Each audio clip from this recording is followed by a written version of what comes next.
But yeah, man, I'm telling you, all 4 teams won last night, and for different reasons. Obviously, the Islanders definitely needed a win. They have been spiraling downward, and they played a really bad Ottawa team, so they needed a win. The Knicks, again, they needed a win too. Well, they needed a win too, but Tom Thibodeau kind of jubbles the lineup a little bit, and all of a sudden, everybody's like, "Oh my God, R.J. Barrett's back." The Spurs don't play any defense. And they're, again, wide open shots that are finally made. And that's really what it comes down to with this Knicks basketball team. If they hit their threes, they win. If they don't hit their threes, they don't win. And by the way, Julius Randle played a good game last night. The reason he did is because he didn't hold on to the ball. It wasn't, pound it, and try to force my way to the basket. It was ball movement last night. And again, R.J. Barrett finally showed up. Finally, he's shooting, and maybe he's starting to feel better.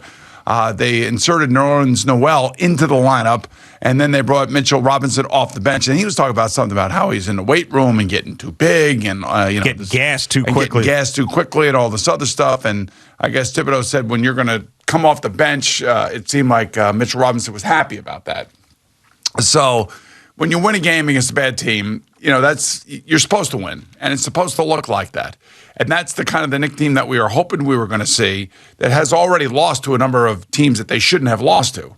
So maybe there's something to come out of last night. It is away from home, and that's the important thing.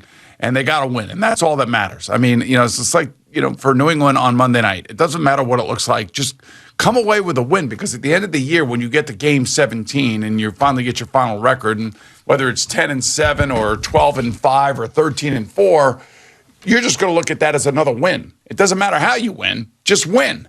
And I think that all 4 New York teams can come back here this morning and say, you know what, we had great games last night, and New York fans should be happy today. Absolutely. So I wanted to get your opinion on this whole thing because, Max Scherzer comes in. He's got $45 million, whatever the hell it is, $43 million for 44. 44. I said every number but the correct number. Right. But anyway, so he's got all this money for a couple of years to come in and pitch for the Mets. And apparently, according to a man named Pat Ragazzo, who covers the Mets. What? Pat Ragazzo. No, who the hell is Pat Ragazzo? I mean, or maybe he goes by Ragazzo. I don't know. I believe that with the two Z's, it's Ragazzo.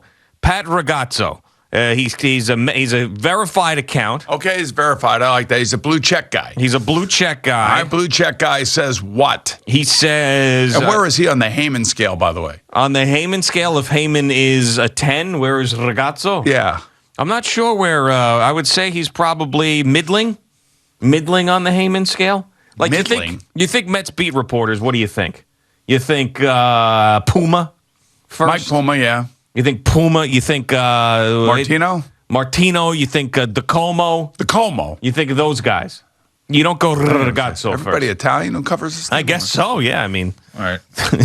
Much to Marcus Stroman's dislike. Okay. But anyway, so Pat Ragazzo, he's a Mets beat reporter with Sports Illustrated and Fan Nation.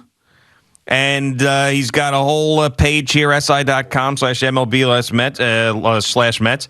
And then he's also a co-host with Frank the Tank. Frank the Tank. Okay, so then there's some legitimacy here now. Right. I feel like on the Heyman scale, he's up there.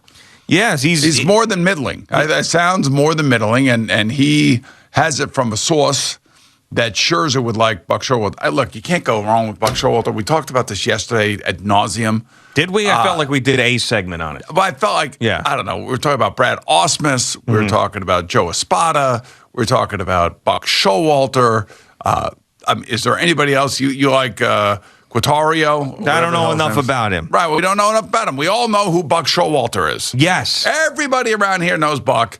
And, so that's why we want Buck, That's why everybody, well, I don't know if, I think the far majority would like to have Buck Showalter as their manager. There are some dissenters, I'm sure, and those dissenters can be loud on social media. You just never know where they're coming from and what basement they're living in. Yeah. So Buck Showalter is probably the safe and most popular pick. Yeah, and if Max Scherzer wants him, I think that's probably, I think you adhere to that. And you know why Max Scherzer would want him if, in fact, that is accurate? Because he trusts him that he's not the novice and green and going to mess with them and all of that stuff. Well, it's not only that, but he'll hold people accountable. Yeah. He'll make it easier for the players. He'll make it easier for the stars to come in and win. You know, it's like going to play with Bill Belichick. Yeah, the practices are hard. The studying is hard. The on-field practice with pads is going to be tough. You're not allowed to tweet. You're not allowed to do any of these things. You can't say anything stupid in the media. You know, nobody likes those kind of rules. But at the end of the day, when you walk off the field and you win, you're like, okay, that's what it's all about. It's about winning. And I think that's what Scherzer, if in fact these are true, which if I were Scherzer, that's who I would want as my manager. I don't want somebody green in there. I don't want somebody hired just because they're friends with somebody on the roster and they can talk to them and communicate with them. I'd want a real serious guy running the franchise. And, you know, we talked yesterday about the Jets and the Giants. They went with the novice route. You know, let's get the new head coaches in here. Let's give somebody else a chance. Let's not do retreads and all of those types of things. Buck Showalter is not a retread. Buck Showalter is a respected baseball man throughout baseball. Now, he can grade on people, don't get me wrong. Sure, yeah. But at the end of the day, he wants to win. And he knows more baseball than anybody else in the city. So I'm good with it. I'm fine with it. And if Max Scherzer wants it, that just amplifies it even more for me. Now, you think this is different then, because we've had conversations about Aaron Rodgers wanting input on the roster, and Kyler Murray said that he wants input on the roster, and also Russell Wilson said that he wants input on the roster. You think that Max Scherzer preferring Buck Showalter and being vocal about it is different than those guys and some of the conversations that we've had about that you don't like? But you're saying Ragazzo is saying this. I don't know if Max Scherzer is saying this. This is a report. Yeah. What kind of report is it? It's a new report. It's a new report, not an old report. It's a new report. It's a new report. Yes. So, again, I don't want to put words in Max Scherzer's mouth. I'm just trying to say that if, in fact, these are true reports and they're new reports, that if I were Max Scherzer, that's who I would want. Yeah, here's another one. This is a guy who does not have a blue check mark. Why are we talking about it then? Well, this is where this is where it starts to get dangerous. This is a non-blue check mark guy. And, you don't know who this guy is. He could be a Russian bot for all he could be a Russian bot. He could be coming from Ukraine. He could be coming from China. You never know. His name is Michael Marino. Again. Michael Marino. He says he's an MLB, an NFL, Mets and Jets primarily news reporter. All right, so this is what his title is? That's what he says. He's a news reporter for who? It says, if you're unfamiliar with my work. Okay, we are. Check this Google Doc to get links of all my breaking news reports. Thank you for watching. Please like, comment, and subscribe. And don't forget to hit the red bell so you're notified when we have new content.